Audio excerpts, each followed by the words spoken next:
অগ্নি নির্বাপক যন্ত্র দিয়ে আগুনটাকে কন্ট্রোলে নিয়ে আসতে পারবেন না। বোঝা গেল? তাহলে আগুন ছোট থাকতে আমাদেরকে নির্বাপন করতে হবে। আগুন কথাটাই ভীতিকর। কেউ যদি বলে ভিতরে আগুন, সবাই দূরে বেরিয়ে চলে আসবে, কিন্তু কেউ দেখবেন আগুনের পরিমাণটা কতটুকু, একটা এক্সটিংগুইশার নির্বাপন হবে কিনা, এক বালতি পানিতে নিবানো যাবে কিনা। যদি সেটাকে সেন্স অফ হিউমারের উদাহরণ যদি আমরা ঢোকাই, মানবিকতার মধ্যে যদি ঢোকাই, তাহলে কিন্তু আমরা অবশ্যই ছোট একটা আগুন একটা এক্সটিংগুইশার দিয়ে নির্বাপন করতে পারবো। সেকেন্ড বিষয় হচ্ছে, ভিতরে কোনো লোক আটকা পড়া থাকতে পারে না, কেউ বেরোতে না করতে পারে, ধোঁয়ার মধ্যে আটকা পড়তে পারে, বা কোনো কারণে মেশিনের বা কোনো ডিভাইসের সাথে ধাক্কা খেয়ে পড়ে যেতে পারে, অজ্ঞান হয়ে পড়ে থাকতে পারে। তাদেরকে উদ্ধার করে নিয়ে আসার দায়িত্ব হচ্ছে উদ্ধারকারী দলের সদস্য।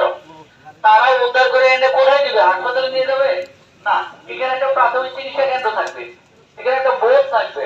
সেই বুথে আনার সাথে সাথে তাদের কি ধরনের সমস্যা সেটাকে অ্যানালাইসিস